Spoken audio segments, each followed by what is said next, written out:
Upatikanaji wa mafuta nchini umeendelea kuimarika sana. Na ndio maana mtaona kuwa biashara ya mafuta hapa nchini imeendelea kuwa ya uwazi.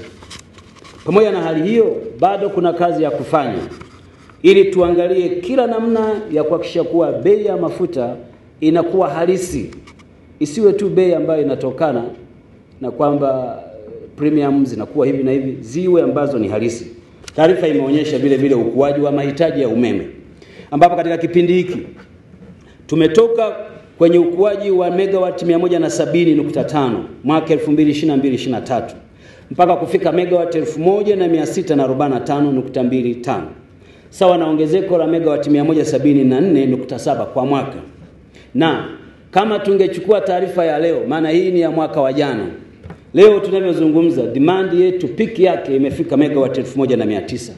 Maana yake ni kwamba katika kipindi cha mwaka mmoja mahitaji ya nishati ya umeme nchini yameongezeka, na sasa tumefika megawati 254. Megawati 254 ni sawa na kujenga mradi wote upi wa Kidatu.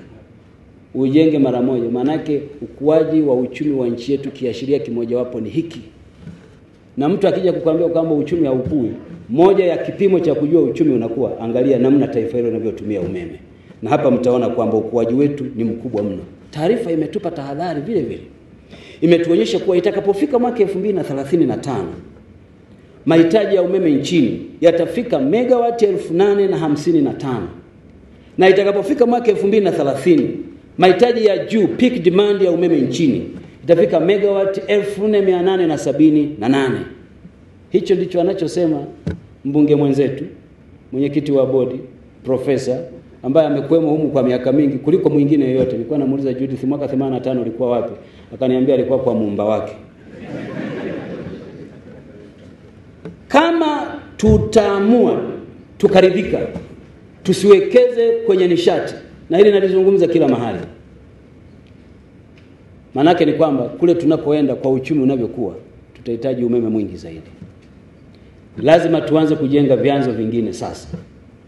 Miradi ya Ruhuji Rumakali, miradi ya Sora ya Kishapu, miradi ya upepo Singida, kienda miradi ya upepo kule Makambako na Jua, yote hii tuanze kuijenga sasa hivi. Na tutumie mradi wetu wa compact tulionao, ambako kama tutapata hizi fedha tuweke ujasiri mkubwa wa kuanza kuwekeza kabla hatujarudi hapa tena kujadili masuala ya mgao. Na hili litawezekana. Taarifa ya EWURA hii tulionayo imetuonyesha hatari ya kule tunakokwenda, tujiandae kuikabili hii hatari. Itashangaza sana hatari tumeiona leo, alafu tusichukue hatua leo kwa ajili ya kuikabili.